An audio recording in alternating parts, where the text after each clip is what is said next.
तीन कार्य हैं आपके लिए। सबसे पहले इस तन से सम्मेद शिखर जी की यात्रा, अर्थात जो शाश्वत क्षेत्र है जहाँ से 20 तीर्थंकरों ने मुक्ति को प्राप्त किया, ऐसे पावन क्षेत्र का एक एक कण भी पवित्र है।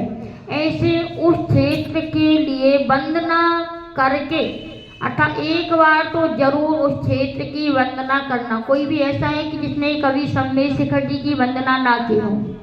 कोई बैठा है ऐसा? नहीं, कोई भी नहीं। तो मतलब सब भव्य हैं, इतना तो परिचय हो गया। क्योंकि सम्मेद शिखर जी की यात्रा भव्य ही कर सकते, अभव्य नहीं कर पाते। तो ये तो सबने कर लिया। दूसरा अवसर है आपको कि आप अपने हाथों से एक मूर्ति विराजमान करके अवश्य जाएं, अर्थात प्रतिमा विराजमान करके जाएं, भले ही वो इतनी छोटी सी भी क्यों ना हो।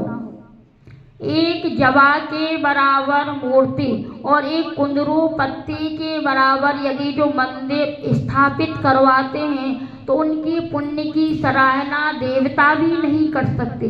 इतना पुण्य जुड़ता है कि चाहे 1 करोड़ बार पूजा कर लो, 1 करोड़ बार स्तोत्र पढ़ लो, 1 करोड़ बार जाप कर लो, 1 करोड़ बार तपस्या कर लो और 1 करोड़ प्रकार का अनुष्ठान कर लो एवं 1 करोड़ प्रकार का अन्न दान कर लो। इन सब को मिलाकर जितना फल होता है उतना मात्र एक जवा के बराबर मूर्ति स्थापित करने का फल है। क्यों है? क्योंकि अगर आप विराजमान करते हो और जितने लोग उस प्रतिमा के दर्शन करते हैं तो कितने लोगों का मिथ्यात्व पलायन कर जाता और सम्यक दर्शन की प्राप्ति, मात्र देव दर्शन से भी सम्यक दर्शन प्राप्त हो जाता। स्वर्गों में देवलोक में तो सबसे ज्यादा रिद्धि और देव दर्शन से एवं मनुष्यों को भी देव दर्शन से या गुरु उपदेश से सम्यक दर्शन की प्राप्ति हो जाती। तो जितने लोग उस प्रतिमा के दर्शन करेंगे, अब आपके मंदिर में कितने लोग आते होंगे कम से कम प्रतिदिन दर्शन करने? 50 कम से कम 200 तो आते ना। अब 2 लोग भी उस प्रतिमा के दर्शन करेंगे तो कितना महान फल।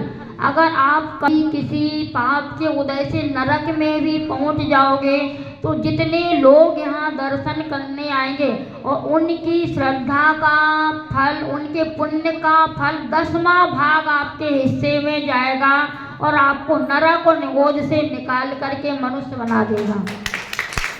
इतना महान फल होता है मात्र एक प्रतिमा दान करने का। तो ऐसा अवसर शायद ये भी आपको मिल गया होगा। ऐसा कोई है तो नहीं जिसने कभी मूर्ति दान या अपने हाथों से प्रतिमा विराजमान ना करी हो? दान तो नहीं की। अरे नेहा ने कभी नहीं करी? क्यों? कहाँ माता ने भी नहीं की और आपने भी नहीं की। बाकी तो सबने कर ली। बाकी सबने कर ली क्या? नहीं माता जी, सबने भी नहीं की होगी। घर वालों ने नहीं की, इन्होंने तो कर ली। इंदिरापुरम वालों को तो अभी मौका मैंने दिया था, वहाँ पर विद्या तीर्थ पर इन्होंने लगभग सबकी हो गई। इनकी भी हो गई, इनकी भी हो गई, इनकी सबकी हो गई लगभग। इनकी भी 4 की हो गई और 5 वो बैठे। जितने इंदिरापुरम वाले उनकी तो सबकी हो गई, मुझे बाकी पता नहीं आप लोगों का। इन्होंने भी करवा दी। तो जिन्होंने नहीं करवाई